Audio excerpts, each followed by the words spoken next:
I just had to ask Brad one more thing while I had him here at my house.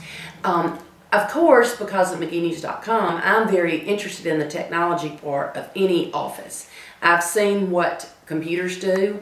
I've seen how QuickBooks works. I've seen the streamlining of what it can do with the number of employees you have to have, which some people can take that as a bad thing or a good thing. But I did want to ask Brad what he planned for the Office of Chancery Clerk as far as the technical part, because you mentioned that earlier, that was something you were big on. Now, how do you plan to incorporate that? I believe if our county is going to compete in the 21st century, we have to move into the 21st century. I mean, how have we not moved into it? Well, I mean, one of the simplest ways to look at it is there's not even a website through which our county is marketed, with the exception of the Economic Development Foundation. As far as county government, we don't even have anything on the World Wide Web that the people from other states or other places could find out about us, who we are. If they don't know how to get here, they're not going to come. And I believe that marketing the county is a very important thing. But technology has been used in all of these offices to make it, as you were talking about, more efficient, to serve the people better. The Chancery Clerk's office, for example, so much of what's done there, or bankers needing land deeds, or lawyers filing different court briefings, or looking up different things and stuff like that.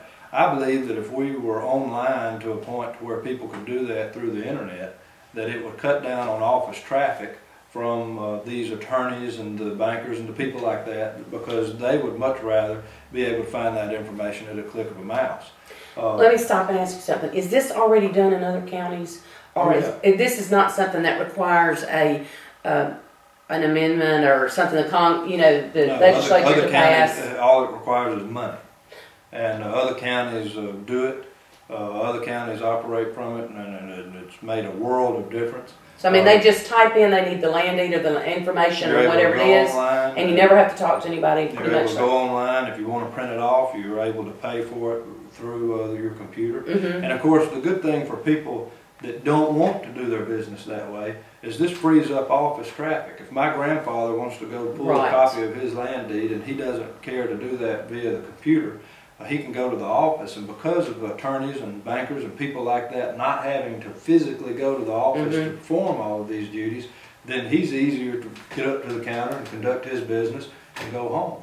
Well, that's a good point, because you actually, it does serve a twofold purpose, really, because you can give that person that doesn't want to do the computer, they want to physically be there, just like I hate talking to the numbers on the phone, you have that opportunity. Well, and it just like I say, frees up the office traffic to where those individuals are served more efficiently and effectively too. And then how costly is this? I was just going to say the number one question someone would have, and I guess the criticism of it, would be, where do you get the money from doing this? And I go right back to where I was originally on how the Chancery Clerk is paid. If I was elected and put myself on a salary equal to other county officials, in 1 year we'll save enough money to more than pay for what system Madison County has, what system Forest County has. And it can be done. One of the word I hate to hear more than anything, and have for 20 years that I've been involved in our county, is when we're around the table, whether it be at a Chamber of Commerce meeting or economic development or with our government or wherever, is when, and luckily not all, but some of our leaders say we can't do something. I hate that word. I hate when limits are placed on our county, because we have so much potential here. And the old saying, can't never could. Well, we can do these things. We can implement this technology. The supervisors here after Katrina mandated that the clerk go back and provided the clerk with money to scan our records going back, I think, to the late 70s. So some of that's already been done, but there's so much more that can be done. And just equipping us with an online system where people can navigate through and conduct business like it's 2011 and beyond. And I think that benefits our county. I think it puts us in a position to better market our county. I think it adds efficiency there. I think it'll increase the revenue.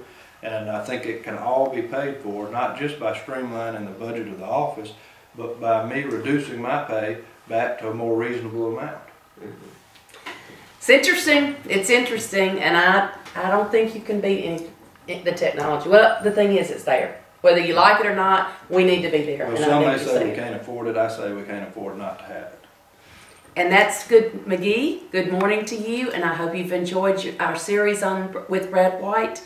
And I look forward to seeing you at the forum, which will be on Thursday, November the 3rd at the McGee Community House. We're going to begin at 6:30. We will have a lot of local politicians. We've even got some state ones that are coming. So I hope you'll mark your calendar for Thursday, November the 3rd at the historical McGee Community House at 6:30. Thank you, Brad. Thank you.